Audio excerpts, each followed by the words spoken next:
What would you say are some of the emotions that we struggle with when we're reckoning with the AI development going on? Well, I think the most prevalent emotion is probably fear. When you Mm. think about it, the way the story of artificial intelligence is being told to us by pop culture, by media, by also movies that we like The Hmm. Terminator.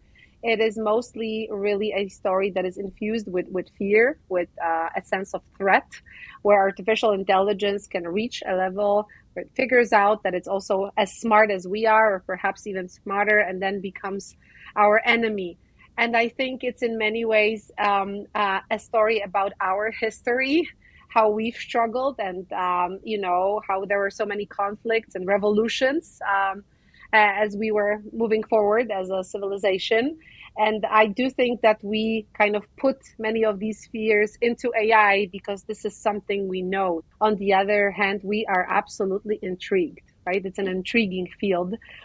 We don't have any other technology that is so close to us that can also communicate with us, have a perception of reality, see something, hear something, respond, make inferences, reason also.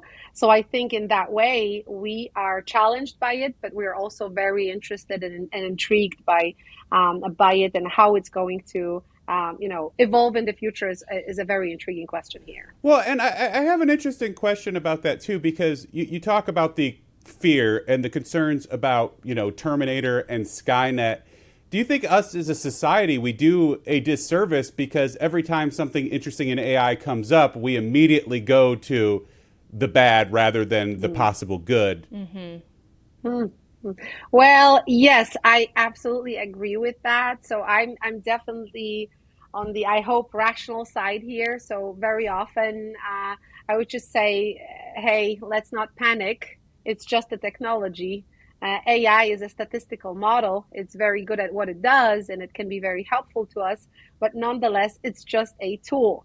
But there are many other experts also, people who are also prominent in the field who are clearly afraid of this technology. Then again, it is true that the current discourse around artificial intelligence, including generative AI, something we will probably talk about, Hmm. is absolutely full of panic, which is unnecessary, and perhaps it is a bit of a disservice because instead of focusing on things that are to be solved and some challenges ahead, we are just clearly falling into that Terminator narrative immediately, right? And that does not help us in, kind of rational thinking and kind of planning, strategizing around this technology. So that I think is a problem.